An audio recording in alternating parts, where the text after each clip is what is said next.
تفضل. Um,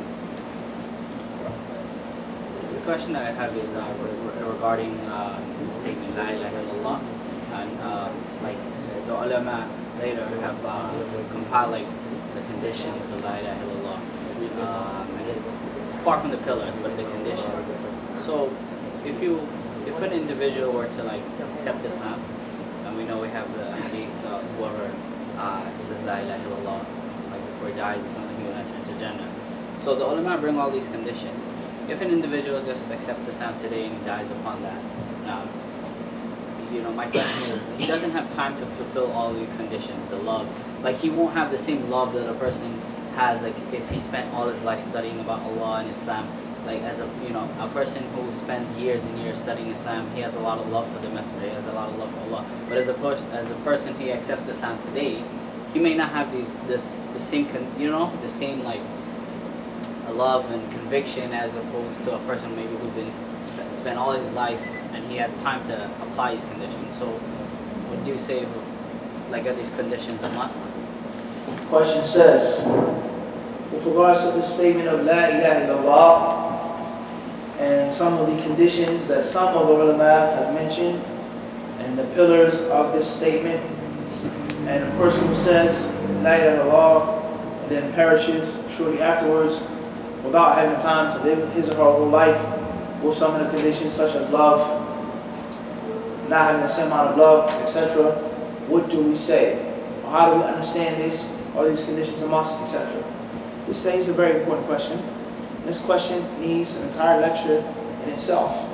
However, in brief, we would say is that the Prophet ﷺ has told us in many authentic traditions what will happen to those who say La ilaha illallah. Paradise, forgiveness of sins, person being prevented or protected from the hellfire, etc. So that which the Prophet ﷺ, that which he said, and that which he promised must happen, must take place. Because he is truthful. He doesn't break his word, he doesn't lie, he only speaks off of revelation. So therefore, all of those hadiths about saying La ilaha illallah, going to paradise, being safe from the hellfire, they are from the nusus al-wa'ad al-wa'id. The people now say, those are the hadiths and ayat, the texts from the promises and the threats. This is a promise. And whoever dies like this and like that in this state, he's threatened. He also has a promise, but a promise of a threat, that he's going to be in the fire, he won't go to paradise, Allah will be angry with him, etc. So we have a general way of understanding them, and they have a specific way of understanding them. The general way of understanding those texts is that they will take place, as they have been mentioned. And a specific way varies from person to person.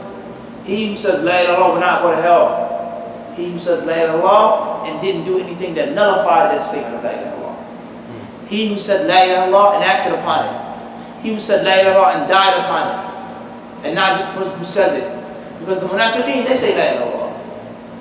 The munafiqeen, they say it. Everybody understand this? So therefore there's a general way. There is a what? A specific way. So the specific question, if someone says La ilaha illallah and then they die, they will go to Jannah.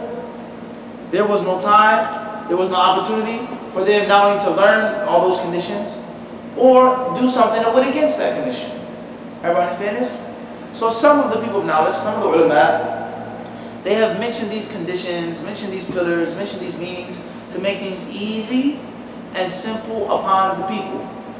And also, they mentioned these conditions when they saw that the people were saying things that they didn't understand. And they were doing things that they were totally unprecedented in the Muslim Ummah. There was never a time in which the Muslims made shirk like they were making shirk openly, publicly, worshipping graves, slaughtering for the graves, practicing sorcery, magic, etc. In the past, there were issues of disobedience, there were innovations, not bid'ah that were being practiced, but the time in which this alim or that alim lived, in which there are people who say they're Muslim. The name is Ahmed and Mustafa and Imran and Nafis and Fulan, and they're making tawaf around graves, offering for the jinn, swearing by other than Allah subhanahu wa ta'ala. The Muslims have fell into a great state of ignorance.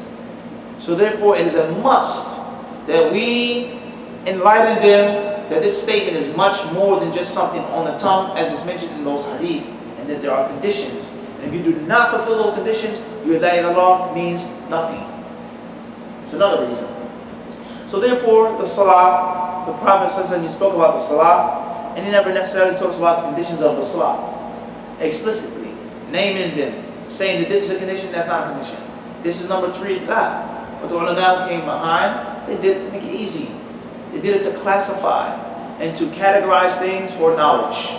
Similarly is the case with the statement of what? That's one reason. Another reason, as we said before, is that there was a time where they say it was never a time which the Muslims needed it. But now, look what they're doing.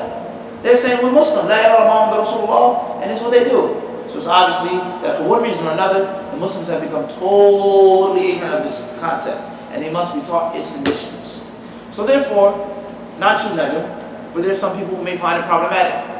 Why are these conditions a must? The other ulama didn't mention them. No scholars mentioned them before this scholar, before that scholar. People say this. Is there anyone who's going to say that you can say La ilaha illallah without yaqeen? You can say it and have no certainty in your heart. You don't have to love the statement or its people. You don't have to be truthful. You don't have to have the basic knowledge of its meaning. Is there anyone with any sense that would say that? Come on now. So therefore, is the problem the conditions being laid out, 7 or 8 conditions, or is there something wrong with the actual content? This is one issue. Okay? 3 types of tawheed, 2 types of tawheed. It's not mentioned, so okay, if it's not mentioned, do you differ on the fact that tawheed has several aspects? Common sense. Tawheed with regards to Allah, tawheed with regards to our actions. Is there any Muslim in any sense that's going to say that's false? Right or wrong, Najm? No one will say that. So what's important is the content. No matter how many numbers you mention, but the content. You say this statement, it's a must that you have the basic conditions for it to live on. As for those who make the statement, they're unaware of those conditions, then that's a different issue. There are affairs between them and Allah, as we had previously mentioned, because they've been promised paradise. Everybody got this?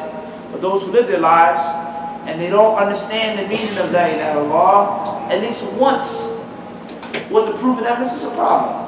Because what are you saying if you have no certainty? And what's important is for someone to live their lives and act according to the meanings and the conditions, and not just knowing the conditions.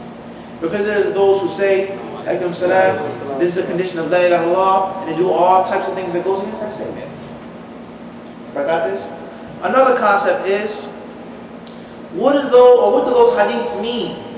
That those who say La ilaha illallah will not go to the fire.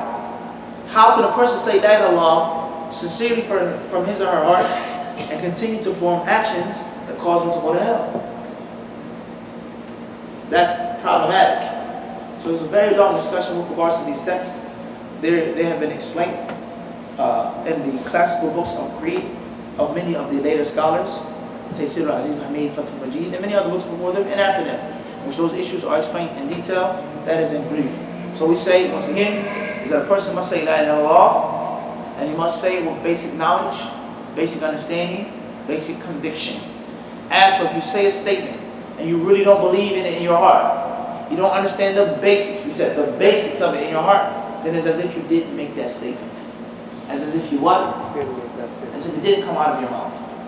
As for those who say it outwardly, and they don't understand it, they don't practice it, so and so, you send them in Allah. And there's different rulings. We have the ruling of the dunya, we have the ruling of the hereafter. Anyone who says La ilaha illallah, we must consider them to be Muslim. When they die, they're resurrected, they stand in front of Allah subhanahu wa ta'ala, that's a different issue. Everybody got this? And vice versa.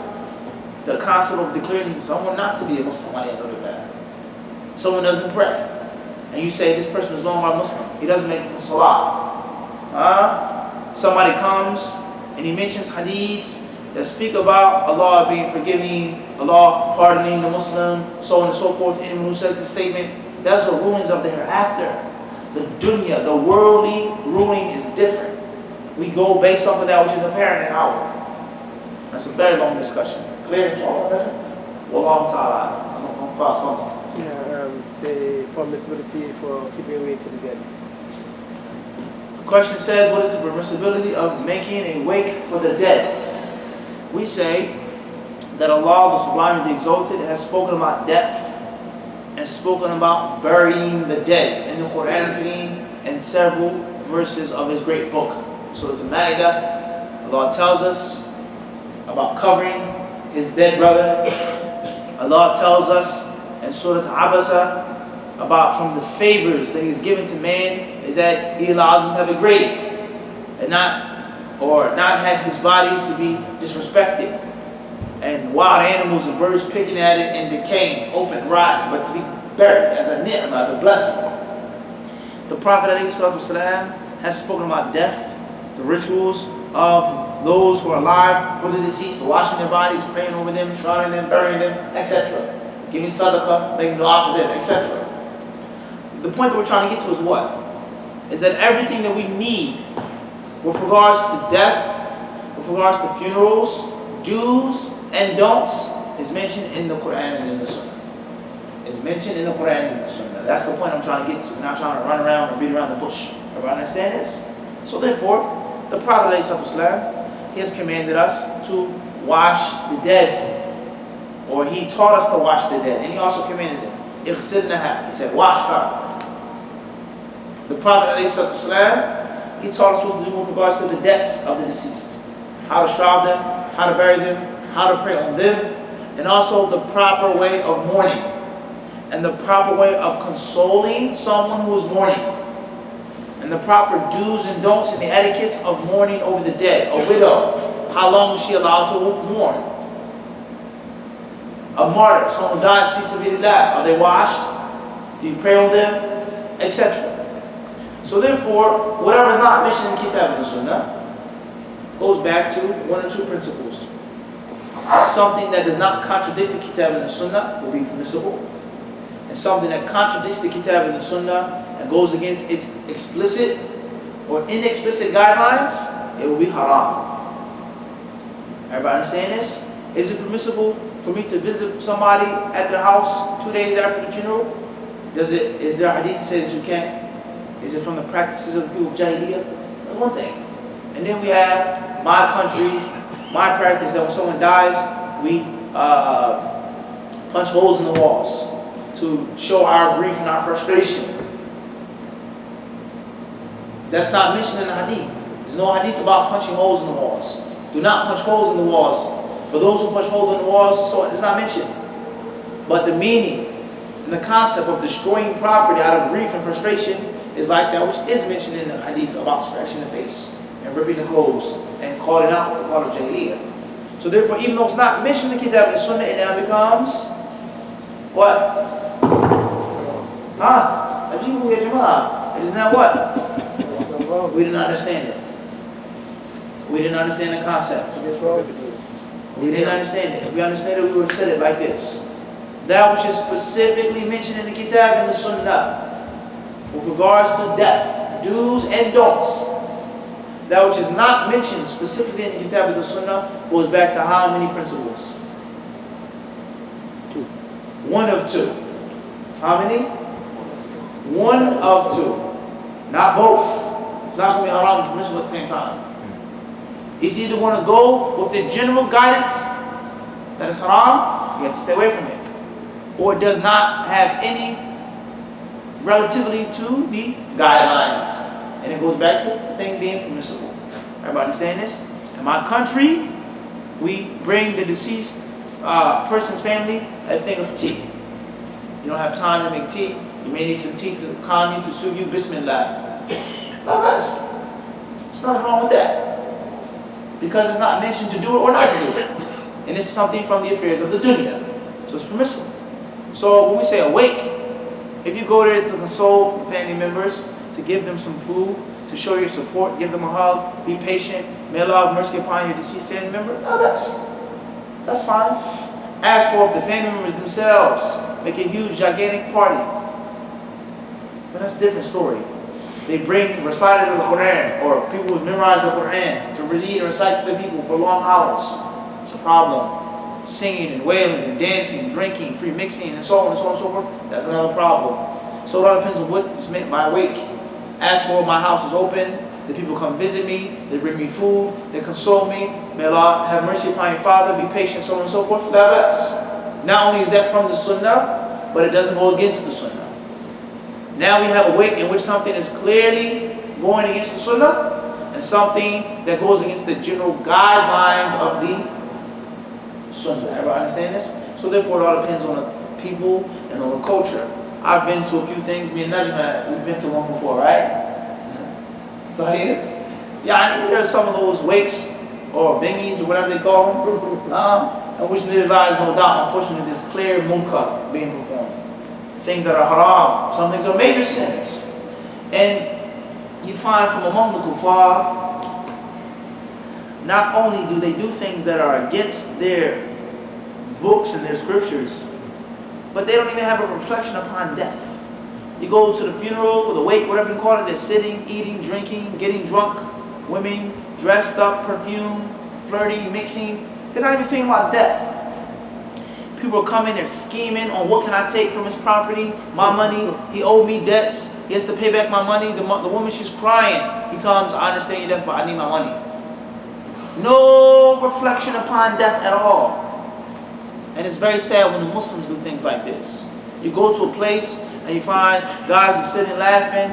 He has a beer in his hand. This woman is having a tight dress, her hair out, with a cake of makeup on her face and a ton of perfume. What's wrong with the Muslims? This person is dead in the grave, being questioned. The grave being squeezed upon him. And you continue to disobey Allah like this, in this open, ugly manner?